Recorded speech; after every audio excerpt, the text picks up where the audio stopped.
Good morning. Just making a quick little video for two reasons. One is that I wanted to show the cool merchandise, including the yo-yo I got from Patreon from GSquared. Thank you, Jake, for that. Wanted to show that off. But number two, I wanted to talk a little bit about the way to utilize a camera. Had a friend who was unboxing some oils from Young Living yesterday, and I told her I would do a Facebook Live and kind of show her a couple of things, but I'd rather do a recording instead. I'm just a little better with that. Better bring my mic down here. So, for first, the couple of tiny little tips. When you're doing a recording, when you're doing a Facebook Live, when you're doing something of that sort, you've got to consider how your camera is positioned or propped. So using a phone or something of that sort, you need to have something that it can be propped against.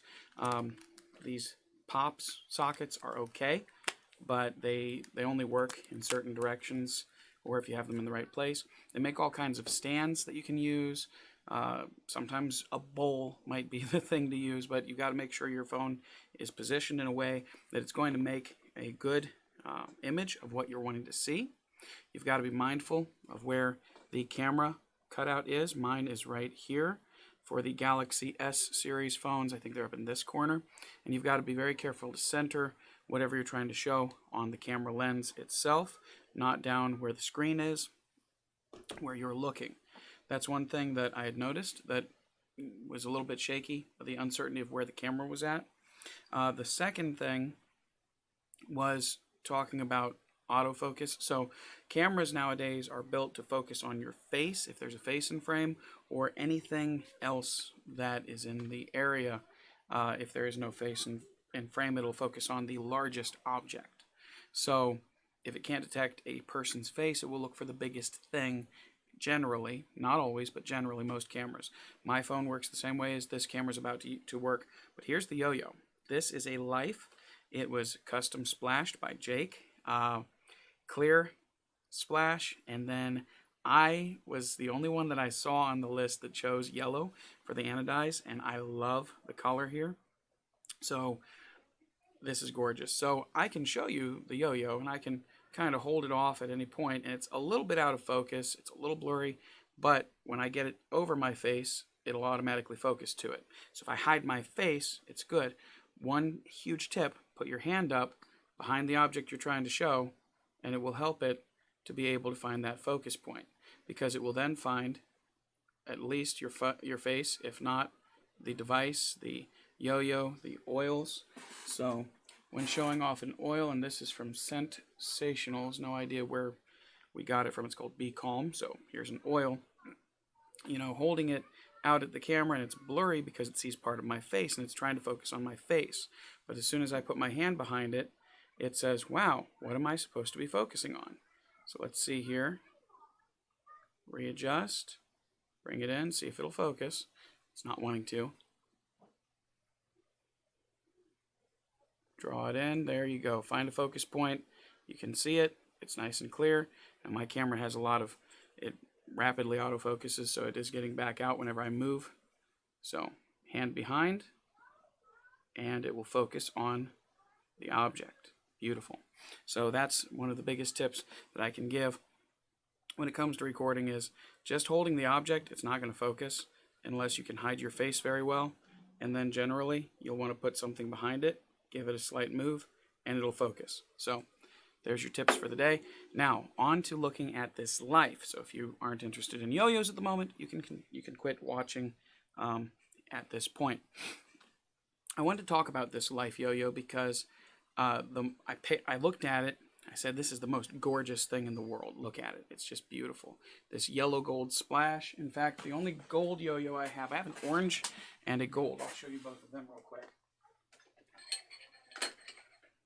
And it's a lot more like the gold, but more yellow of a gold than the gold yo-yo that I've got. So the only gold yo-yo I've got is a DV888, and that is here. It's sort of this pale gold. Focus in. There you go. It's a B grade.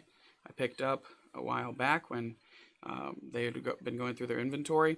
And this yellow gold is absolutely phenomenal. It's a much more rich gold yellow color, and it's just beautiful. So huge thank you to Jake for getting a really nice color there. I was almost hoping for more of a yellow than a gold yellow, but this turned out better than ever. This is the only other gold yo-yo I've got, and then I've got an orange one. So this is from One Drop, and you can see there's quite a considerable difference between them. So it's going from a gold to a bright gold to a orange, which is much deeper. So that's those yo-yos. Just for a color comparison, so this is it's a One Drop. Oh, what do they call this? I can't remember. Anyway, it'll come to me sooner or later, but One Drop made them to be just this super cool sleeper yo-yo that's responsive, and I like it. I wanted to get an orange and purple yo-yo anyway at some point, so you can't really see the purple here because of the lighting. It looks blue. Oh my goodness. The color accuracy is so off. It's suffering really bad. There's a little bit of the purple. Almost. Nah, close enough. Anyway, I'm going to move to my desk camera here, and we'll see what that looks like. All right, it brought it up. Green shirt. By the way, beautiful shirt. Feels so soft. Beautiful color. Good job, Jake, on that. But it's catching in my green screen, which isn't catching that well anyway because my camera's in the dark and all kinds of things. But anyway, you'll get enough of the point as we go through here. So there's that DV888 for a color comparison again, and the One Drop Deep State, that's what it's called, a very orange color instead. I just want to talk about the way this feels. When I saw this in the box, I thought this is the most gorgeous and amazing yo-yo. It's awesome. It's got a very organic shape. It's got some lovely, this is plastic table, so don't be afraid of the way that sounded. It's got a lovely deep cut in the center of it, which pulls all of the weight from the center out towards the rims more. So there's just this super thin wall right here at the edge of this groove, and so all of the weight moves from the center out towards the edges of the cup, and that's awesome because I love the way it feels. But the way it looks, the way it feels, it's an amazing yo-yo. I thought that's a great yo-yo. Now I threw it and I said, well, I picked it up first. I said, this feels big. It feels big in my hand. I can close my fingers together, just a little more than close my fingers together on it. Around the edges, I've got a good ½ inch, a little more between. Now, my favorite yo-yo for throwing just on a general everyday basis is this Node from Magic Yo-Yo. It's got about half that much size less, so it's a little smaller of a radius. I think this is like 54 millimeter or 56, something in there. But anyway, this is my favorite yo-yo to throw just day to day because it's cheap and it has the type of feel that I prefer on a yo-yo. As I was playing with these yo-yos today, trying to figure out, well, where does the feeling profile lie in these yo-yos? There it goes. I said, it feels a lot like my Metal Drifter XL, which, by the way, is massive. It's got a couple of inches of space extra in the radius around. So, wait, radius, diameter, radius, circumference. The circumference around. It's got a couple inches over the life, which can fit soundly in the cup very nicely. And then I said, you know what? It feels kind of, yes, it's organic. It feels very balanced, but very floaty. If you understand what I mean when I say balanced and floaty. Wow, so much green. Anyway, it feels balanced, but just ever so slightly floaty. And so that's really fun. It's pleasant to use. Yes. Okay. And so I began just playing around with each one. It's got a little bit of zip to it. It does zip between the strings pretty well. But it's not a super fast player like the one I love, the Node. And it's not quite as powerful feeling as my Cold Brew Reaper. So it's sort of in this weird place where I couldn't exactly place it. And I said, well, it's kind of a similar shape to my 888X from 2010, which is a hair smaller. This has the little tiny ridge to give it an ever so slight H shape to its organicness. But it's very similar, very close. And then I said, well, no, but it's not quite. This feels a little more sluggish and heavy on the string. And so I began to play with it, and I realized it feels almost identical to my Forever 888, a titanium yo-yo. And so that's the main reason I really wanted to get this video up here, is just to show I've got the 888 Forever, and it's light. It feels like it's just floating through the air. It's doing its thing. And then the life, yeah, it's definitely just a little heavier in the hand. It's bigger in the hand, which, you know, in some ways I like, in some ways I don't. But I love it in all of its own way. It's as wide as my Cold Brew Reaper. It's really, really close, at least. It's basically spot on as far as my fingers can feel and my eyes can see. Diameter or circumference of it, it's a hair bigger than the Reaper, it feels, when I do it this way. So it's a little bigger. No, the Reaper's a little bigger. The Reaper's just a hair bigger. I don't know. It's weird. It's sort of in that weird spot where, yeah, it's definitely a touch taller. So it's just a hair bigger than the Reaper. You'll see that the Reaper is more of a pronounced V cut with a slight H wall, which is really beautiful. I love the shape of this.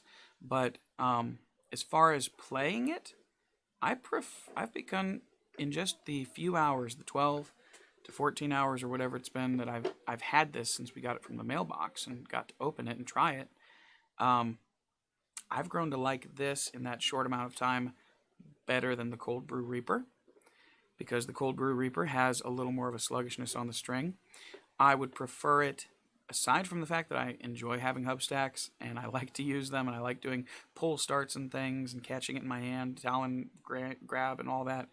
I like it better than my 888X.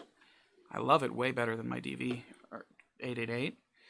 This is in a totally different class. I can't compare it. This has been sort of my go-to. I just want to have fun and play with something floaty. Yo-yo, the Metal Drifter XL, and this is officially going to be replacing that in that line. And this was too expensive to ever feel like throwing again, so of course it's not going to be there. And it's shocking to me that it feels so much like this in the hand. And believe it or not, even with whatever tuning I've been able to do with this, or whatever I've tried to do with it, this has just a hair more vibe out of the box naturally than this. This is very, very smooth. Jake's GSquared smoothness is always there, but I'm still in love with the feeling of the Node. It's only 20 bucks, so can't beat it. But I will definitely be playing with the light, the life, the yellow life, the custom life, the one-of-a-kind life that was made just for me, very often, probably at least as often, if not more often, than my Node.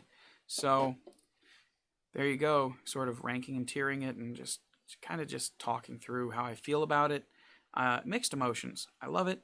I love the looks. I love that it's one of a kind for me, especially made for me. I'm not totally in love with the play style just because it's not my preferred play style, but I love the way it feels for the particular play style that it gives. So anyway, that's it. I know this is a long video. You didn't have to watch through it. It's your choice. So thank you. Have a great day. And thanks again, GSquared Jake. You're amazing.